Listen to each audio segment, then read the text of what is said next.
यरूशलेम में एक नया सूर्योदय, एक नया प्रभात जो लाया है सारे विश्व के लिए एक नया संदेश, एक नए जीवन पथ का आरंभ।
जनसमूह ने मार्ग में कहीं अपने वस्त्र तो कहीं खजूर की डालियां बिछाकर यीशु का उल्लास पूर्वक जोरदार स्वागत किया।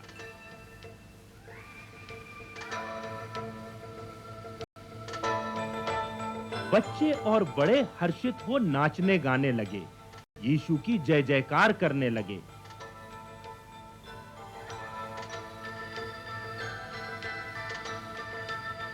आज जो कुछ हो रहा था उसकी भविष्यवाणी सैकड़ों वर्षों पूर्व की जा चुकी थी।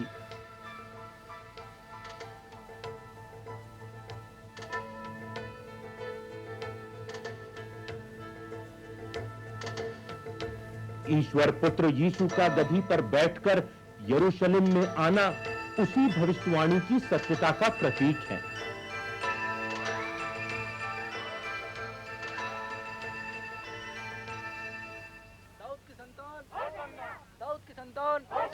दाऊद की संतान, दाऊद की संतान।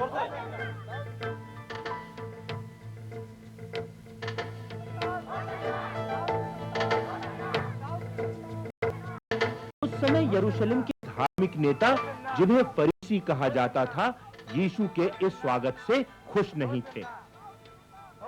उन्होंने यीशु के आगमन का विरोध करना चाहा, किंतु जनसमूह के उत्साह के सामने वे विवश थे। यह कौन है? यह गलील के नासरत का भविष्यवक्ता यीशु है।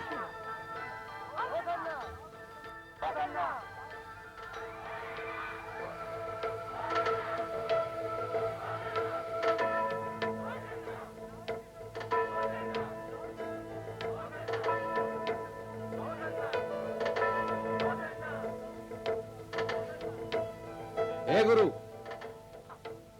अपने शिष्यों को बोल कि वो शोर ना करें। यदि ये चुप रहे तो पत्थर चिल्ला उठेंगे।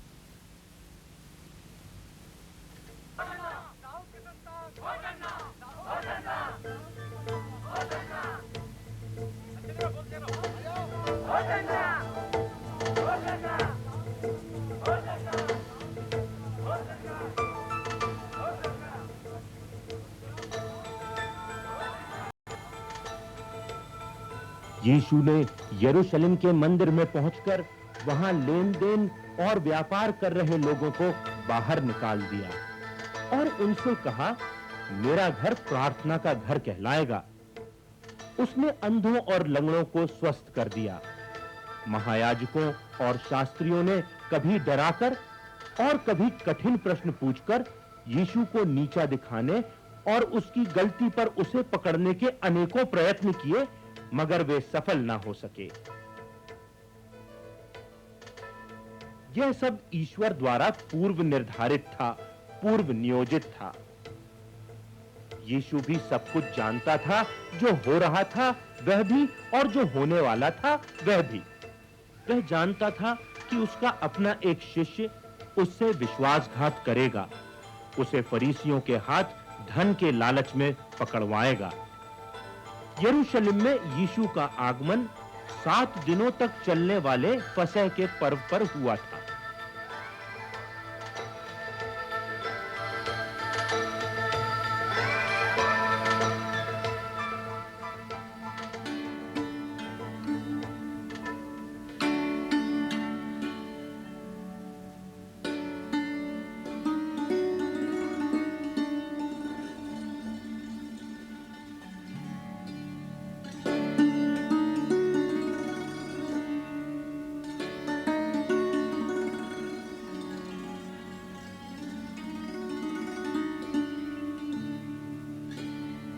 यीशु ने अपने शिष्यों को भेजकर अंतिम दिन के भोज का स्थान निर्धारित किया और अपने शिष्यों से कहा कि यह उसका उन सभी के साथ अंतिम भोजन है। पर उसके शिष्य यह बात ठीक से ना समझ सके।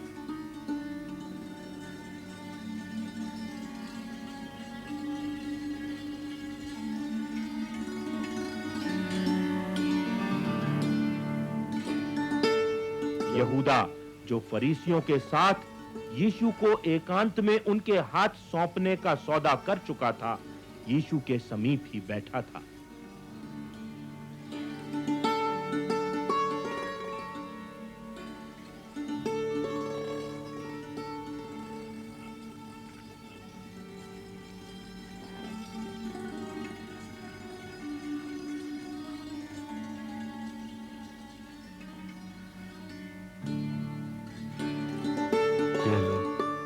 इसे खाओ,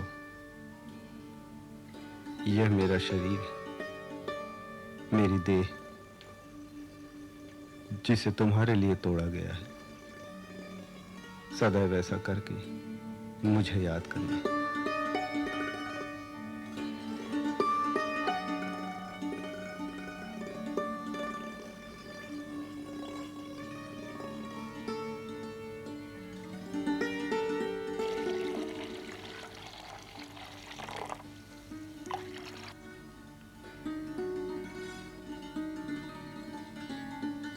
यह मेरा लहू है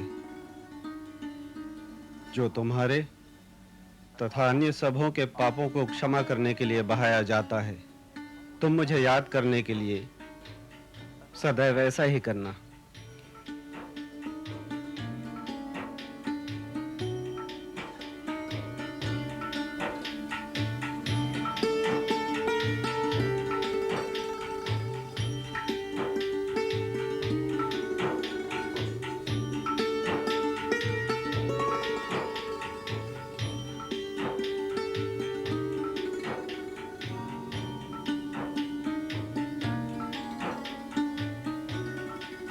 यह एक प्रतीक है जो यीशु और उसके बलिदान को याद करने के लिए जो हमारे लिए किया गया आज भी दोहराया जाता है।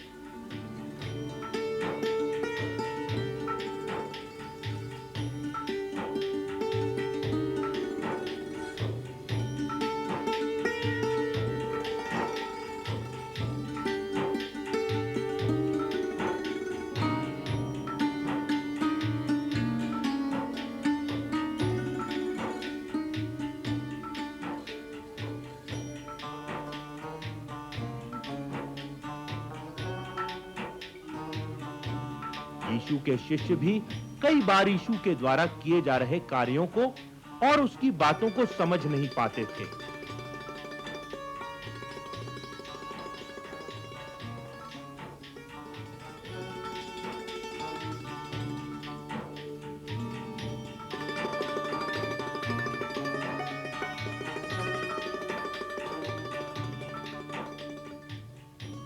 ऐसा ही तब हुआ जब यीशु ने स्वयं अपने शिष्यों के पांव धोने चाहे।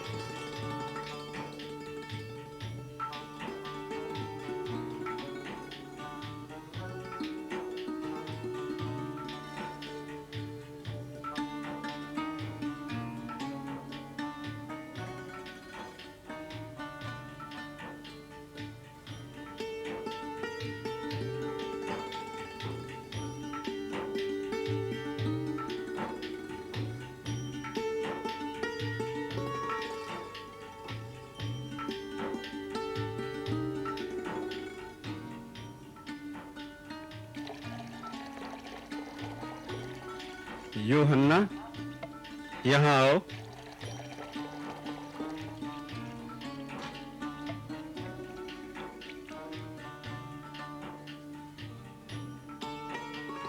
मैं तुम्हारे पैर धोना चाहता हूँ।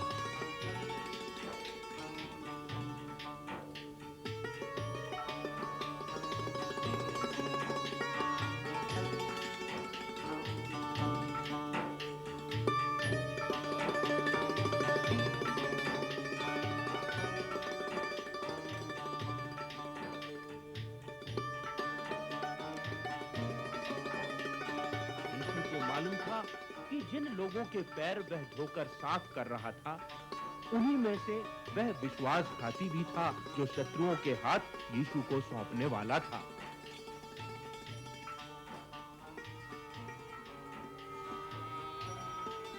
प्रभु, आप मेरे पांव धोएंगे?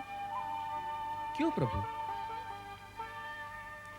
मैं यह क्यों कर रहा हूं, यह तुम अभी नहीं समझोगे, लेकिन हाँ, कुछ समय बाद जरूर समझोगे। नहीं प्रभु, मैं आपसे अपने पांव नहीं धुलवाऊंगा। यदि तुम मुझे अपने पैर धोने से रोकोगे, तो मैं ये समझूंगा कि तुम मेरे साथ नहीं हो और तुम्हें मेरे राज्य में कोई स्थान नहीं मिलेगा। ऐसा मत कहिए प्रभु। आप चाहे तो मेरे पांव ही क्या, मेरे हाथ और मेरा सर भी धो दीजिए। नहीं पतरस, जो स्नान कर चुका है उसे पैर धोने की आवश्यकता है। तुम तो स्वच्छ हो, धुले हुए हो, किंतु सभी नहीं।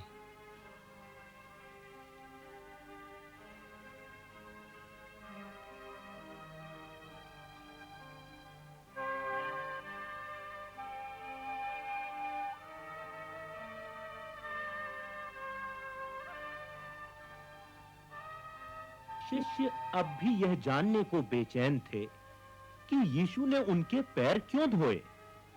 यीशु भी उनके विचारों को समझता था।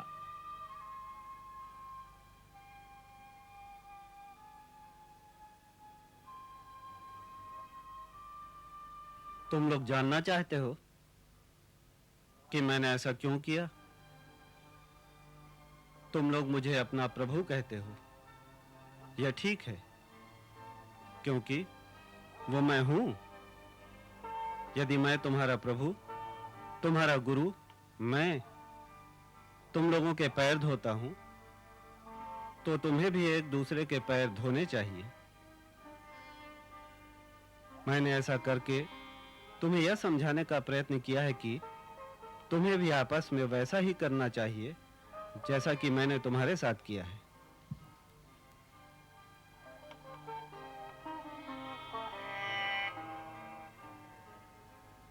यीशु चाहता था कि जो लोग उसका अनुसरण करते हैं वे एक दूसरे की सहायता करें, सिर्फ अपने स्वार्थ, अपने सुख का ही सपना ना देखें।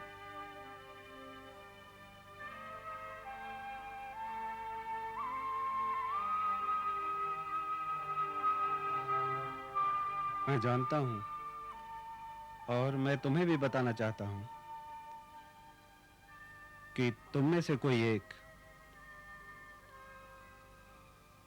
जो मेरे साथ भोजन कर रहा है, मेरे विश्वास को तोड़कर मुझे उन लोगों के हाथ सौंप देगा जो मेरे प्राण लेना चाहते हैं। प्रभु, क्या वो मैं हूं?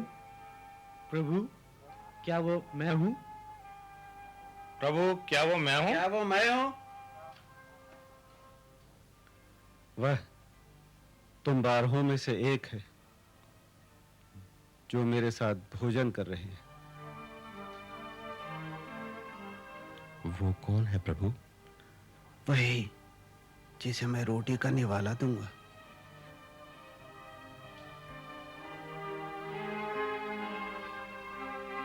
ये लो यहूदा, इसे खाओ और हाँ, तुम जो भी करना चाहते हो उसे जल्दी करो।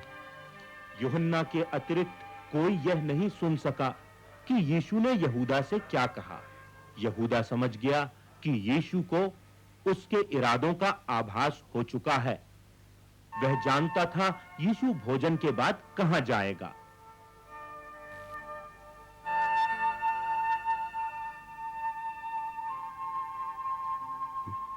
मैं अब तुम लोगों के साथ कुछ ही समय रहूंगा।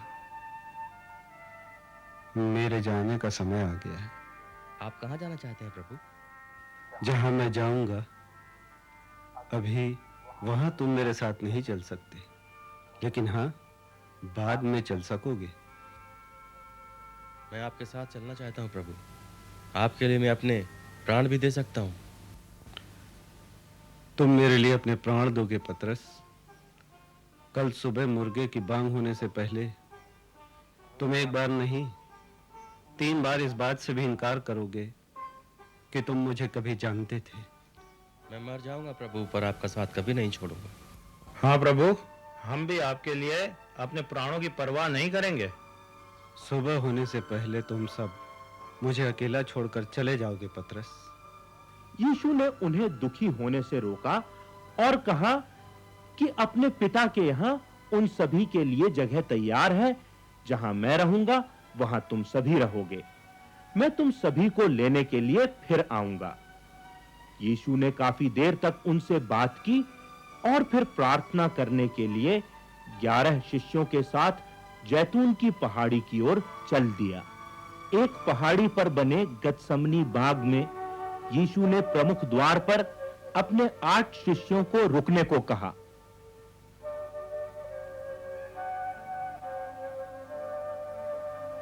तुम लोग यहां बैठो और जागते रहो।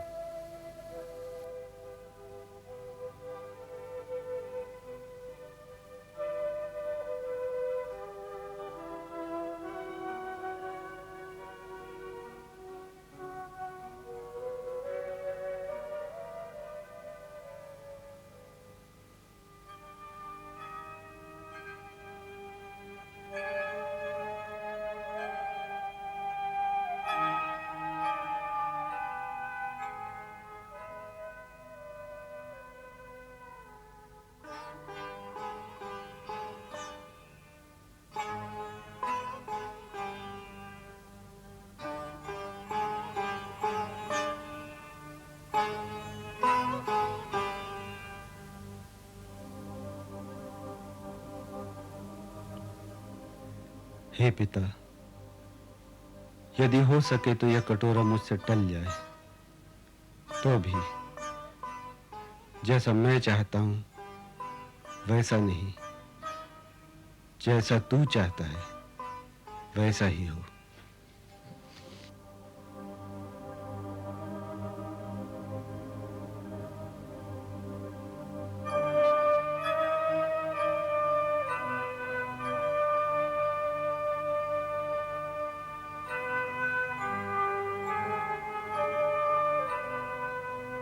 पतरस,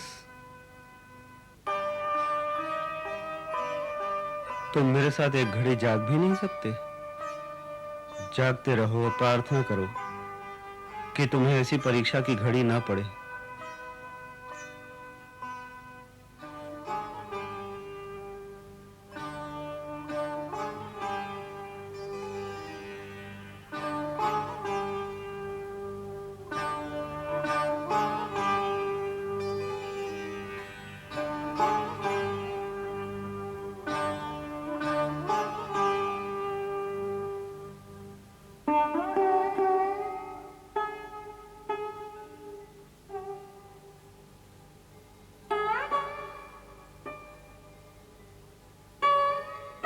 यीशु ने 3 बार यही प्रार्थना की।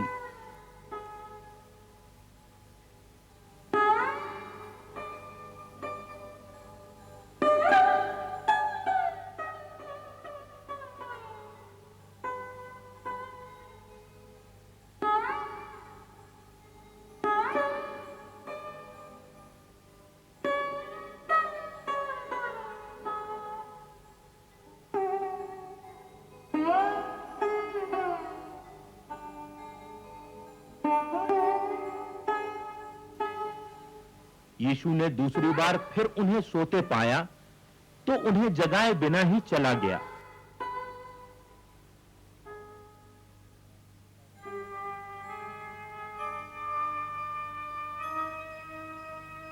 उसी समय यहूदा सैनिकों और महायाजकों के आदमियों को लेकर वहां आया।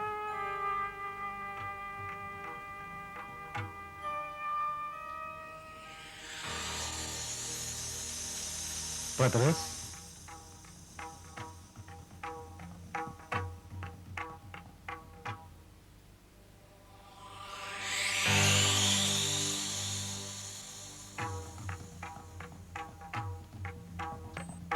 यहूदा, क्या तुम मानव पुत्र को चूमकर विश्वासघात करते हो? हे मित्र, तुम जो भी करना चाहते हो उसे जल्दी से कर लो। यहूदा ने यीशु को चूमकर सिपाहियों को यह संकेत दे दिया था कि यही यीशु है, इसे ही गिरफ्तार करना है। कौन चाहिए तुमको? वो मैं ही हूं।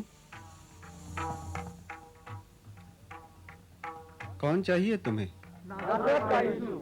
वो मैं ही हूं। यीशु जानता था कि ये लोग इसलिए तलवारें और लाठियां लेकर उसे डाकू की तरह पकड़ने आए हैं ताकि भविष्यवक्ताओं द्वारा की गई भविष्यवाणी पूरी हो सके।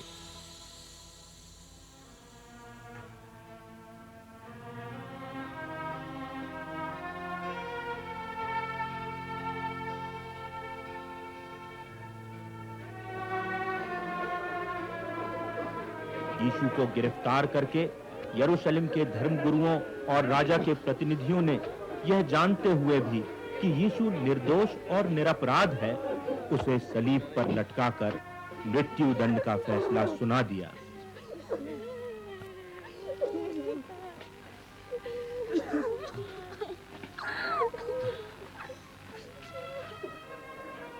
हे यरूशलेम की बेटियों, मेरे लिए आंसू मत बहाओ।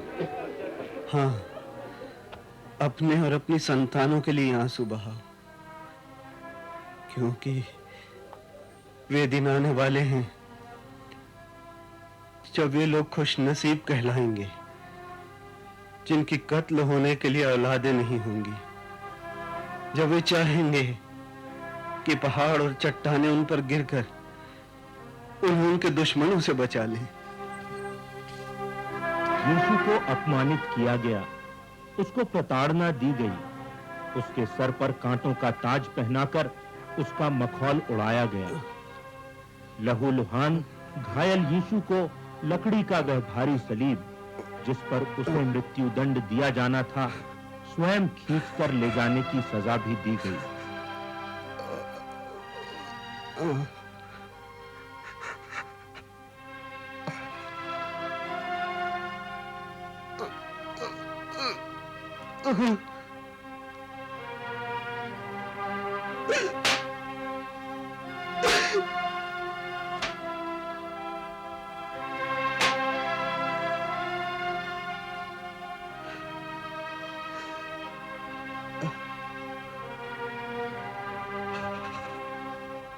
जब यीशु सलीब का बोझ उठाकर चलने में असमर्थ हो गए, तो सैनिकों ने एक राहगीर शमौन कुरैनी को सलीब उठाकर चलने का आदेश दिया।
इसने औरों को बचाया है, अब अपने आप को नहीं बचा सकता।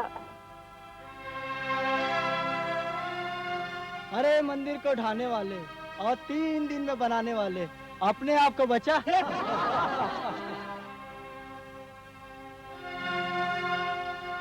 हाँ, ये तो इजराइल का राजा है।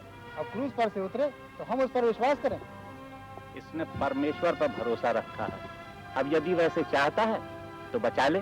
हाँ, क्योंकि उसने कहा है कि वह परमेश्वर का पुत्र है। यदि तू परमेश्वर का पुत्र है तो क्रूस पर से नीचे उतारा।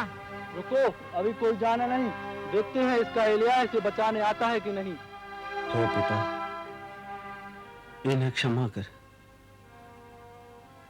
क्योंकि ये नहीं जानते कि क्या कर रहे हैं। क्या तू मसीह नहीं? तो फिर अपने आप को और हमको बचा। क्या तू परमेश्वर से नहीं डरता? तू भी तो वही दंड पा रहा है और हम तो न्यायानुसार दंड पा रहे हैं। पर इसने तो कोई अनुचित काम नहीं किया। हे यीशु, जब तू अपने राज्य में आए मेरी सुधि लेना। मैं तुझसे सच कहता हूं, तो आज ही तू मेरे साथ स्वर्गलोक में होगा।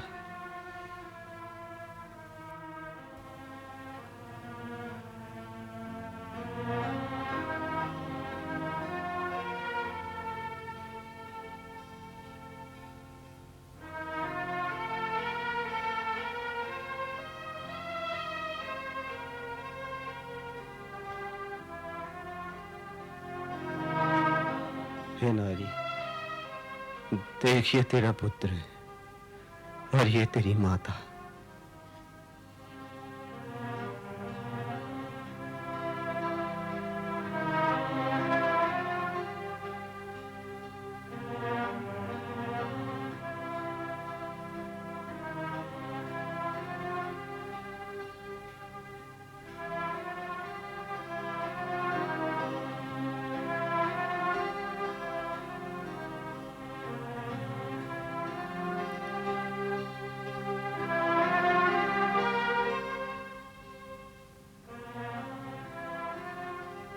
हे पिता,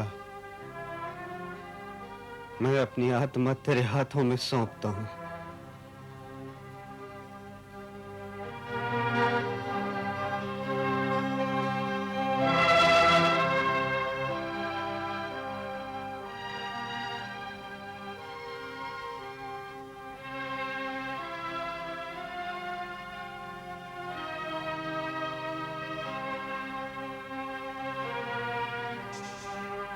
यीशु की देह को प्रथानुसार एक कमरानुमा पत्थर की कब्र में रखकर दरवाजे पर रोमन साम्राज्य का पहरा बिठा दिया गया।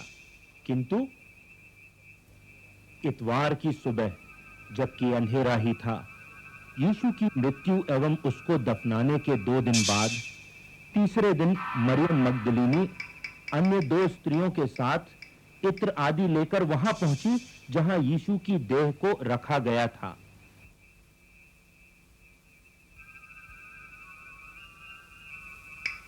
गुफा के समीप आकर उन्होंने देखा दरवाजे का पत्थर अपने स्थान से हटा हुआ है, सैनिकों का भी कोई अता पता नहीं है।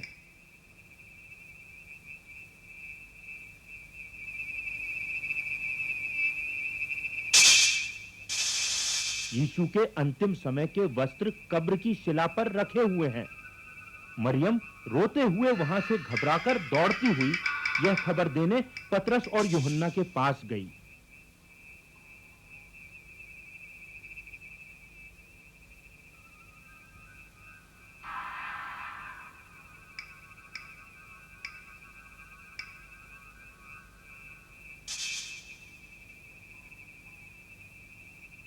डरो मत, तुम नासरत के यीशु को खोज रही हो ना? वह यहाँ नहीं है, वह जीवित हो चुका है, जैसा कि उसने कहा था कि वह मुर्दों में से जी उठेगा। आओ और आकर देखो वह स्थान जहाँ उसे रखा गया था। तब जाकर उसके शिष्यों से व पतरस से भी कहो कि यीशु उनसे पहले गलील पहुंचेगा, तो वहीं उसे देख सकोगे। स्त्रियां यह सुसमाचार सुनाने कि यीशु जी उठा है, शीघ्रता से वापस चल पड़ी।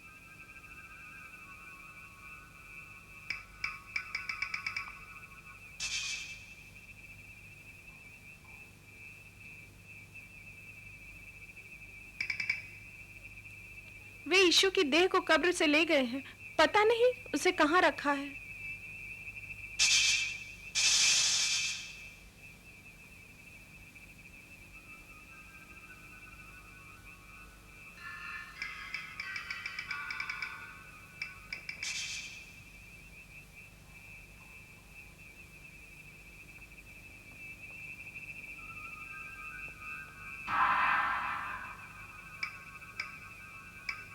यूहन्ना और पतरस, यीशु के दो शिष्य, कब्र पर पहुंचे और पाया कि यीशु सचमुच वहां नहीं है।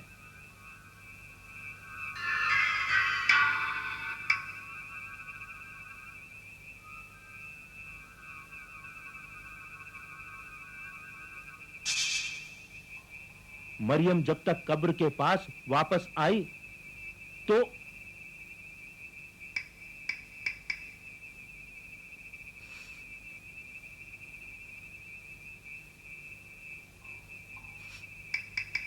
तुम क्यों रो रही हो?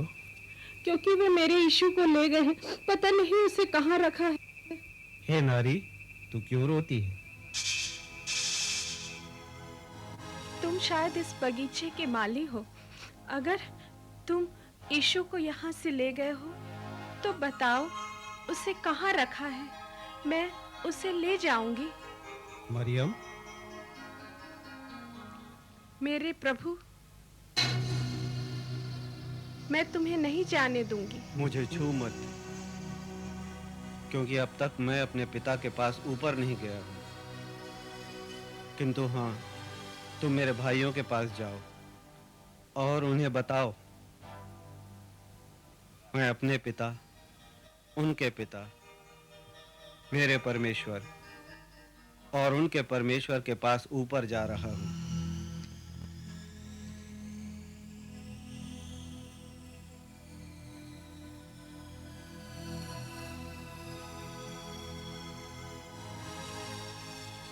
मरियम ने यह सुसमाचार यीशु के चेलों को बताया। यह पहला अवसर था जब किसी ने यीशु को पुनर्जीवित देखा था। यीशु के शिष्य जब एक जगह एकत्र होकर यीशु के दोबारा जीवित हो उठने की बात पर विश्वास और अविश्वास के बीच उलझे हुए थे।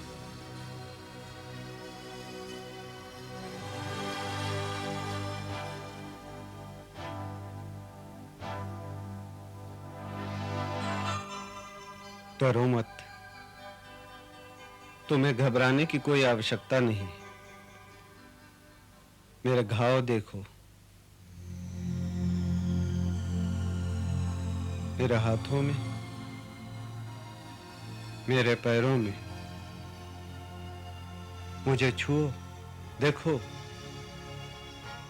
मैं कोई आत्मा नहीं हूं, क्योंकि आत्मा का कोई शरीर, मांस और हड्डियां नहीं होती। जब मैं तुम्हारे साथ था, मैंने यही कहा जो भी मेरे बारे में लिखा गया है सच होगा। यह 5वीं बार था जब किसी ने यीशु को पुनर्जीवित देखा था। यह रविवार का दिन विश्व का सबसे उजला और पावन दिन माना जाता है, क्योंकि इसी दिन यीशु मरे हुओं में से जी उठा और यह रविवार का दिन हर वर्ष ईस्टर के रूप में मनाया जाता है।